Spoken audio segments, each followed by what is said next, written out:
Hello everyone, I'm Vasan Khan, and if you thought AI automation required heavy coding or complex API orchestration, think again. OpenAI's Agent Builder just dropped, and it's a complete paradigm shift. This platform is a visual drag-and-drop canvas for designing multi-step AI workflows. We are talking about building powerful, production-ready agents without writing any code. Today I'm going to prove the disruptive power of this new toolkit, which many are calling a Zapier killer, by building something truly useful for creators and marketers. A fully functional content repurposer agent. In minutes, specifically, I built this prototype in just 5 minutes. This agent will take a YouTube or podcast link, fetch the full transcript using web search, extract the key insights, and automatically write 3 LinkedIn posts, 2 tweets, and a blog outline. Here's what makes this revolutionary. Recent data shows that 83%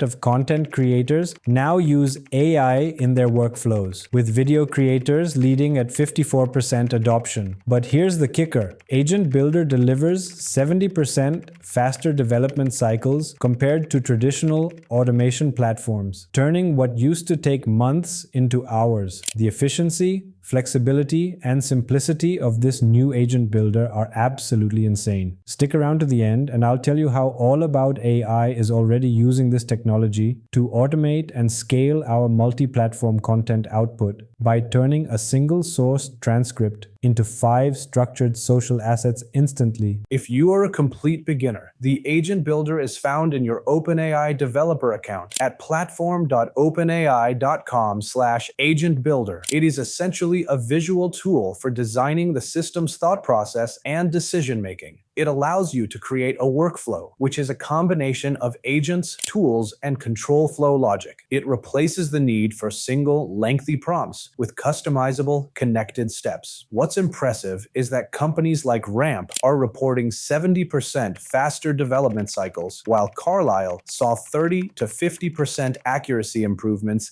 in their agent implementations. However, there's a critical trade-off. Agent Builder offers only about 12 native connectors compared to Zapier's 8,000 plus app integrations. The interface is a drag-and-drop UI. The elements you drag are called nodes, the fundamental building blocks for agents. We start on the canvas with the start node. This node acts as the entry point for our workflow, defining the input, in our case, the user-provided YouTube or podcast link. Now let's bring in the brain, the agent node. Our content repurposer requires a sequence of specific actions which we chain together, demonstrating the platform's core capabilities. Defining simplicity. Simplicity here means building complex logic without custom code by using a visual canvas. You are directing the system's process. Unlike traditional automation tools that require stitching together multiple tools and managing complex configurations, Agent Builder allows you to transform ideas from concept to execution automatically and intelligently. AllAboutAI's analysis of Reddit discussions reveals that 75% of users report positive initial experiences, calling the setup ridiculously easy. However, our data shows 67% cite limited external integrations as their primary concern in production workflows. Step 1. Fetch the transcript and extract insights. The first agent needs the ability to read the live source material. We give this agent the web search tool. Web search allows our agent to reference the live internet, search the given URL, and fetch the full transcription. In the instructions for this first agent node, we tell it, take the provided URL, use web search to fetch the content/transcript, and output the 5 most crucial key insights from the material. This process alone can deliver 60 to 80% time savings in manual data processing and analysis compared to traditional methods. Step 2. Structuring the output. High flexibility. Now comes the power of flexibility, chaining agents and forcing structured output. Flexibility is the platform's ability to handle complex internal logic and external integrations. We connect the output of Agent 1, the key insights, to a new agent node. This second agent is our creative writer. We instruct it to generate specific content formats, 3 LinkedIn posts, 2 tweets, and a blog outline to ensure the output is precise and immediately usable by downstream tools or users, we use the JSN output format. This is critical because it forces the AI to structure its output with specific properties. However, here's the reality check. 29% of enterprises require human oversight for agent builder workflows, and 71% of users prefer that AI-generated content be reviewed by a human before final use. For added robustness, we could also integrate guardrails to ensure the content is moderated and safe before being published. This entire workflow, from transcript fetching to multi-format content generation, is handled automatically by pure reasoning, logic blocks, and creativity, without requiring a single line of custom code. This is how AllAboutAI achieves maximum efficiency. We've seen the sheer efficiency and power of the content repurposer agent. The speed, prototyping this in 5 minutes, demonstrates a massive advantage over previous visual builders like N8N, offering much faster prototyping. The Agent Builder is a game changer because it significantly reduces the barrier to creation, making sophisticated AI agent design accessible to non-technical users while providing developers with tools for production-grade deployment. Current data shows 85% of organizations are now integrating AI agents into at least one workflow, and 88% of executives are either piloting or scaling autonomous agents. This isn't just a trend, it's the future of work. Once published, this workflow becomes a versioned object. We can deploy it instantly into any product or website using ChatKit, or export the underlying code using the Agents SDK. As we head into 2025, with 90% of online content predicted to be AI generated, early adoption of tools like Agent Builder becomes strategically critical for maintaining competitive advantage in content production efficiency. If you enjoyed this breakdown of how Agent Builder makes scaling content production seamless, make sure to like and subscribe. For more deep dives on building automated solutions like this, check out the resources offered by AllAboutAI in the description below. I'm Hassan Khan, and I'll see you in the next one.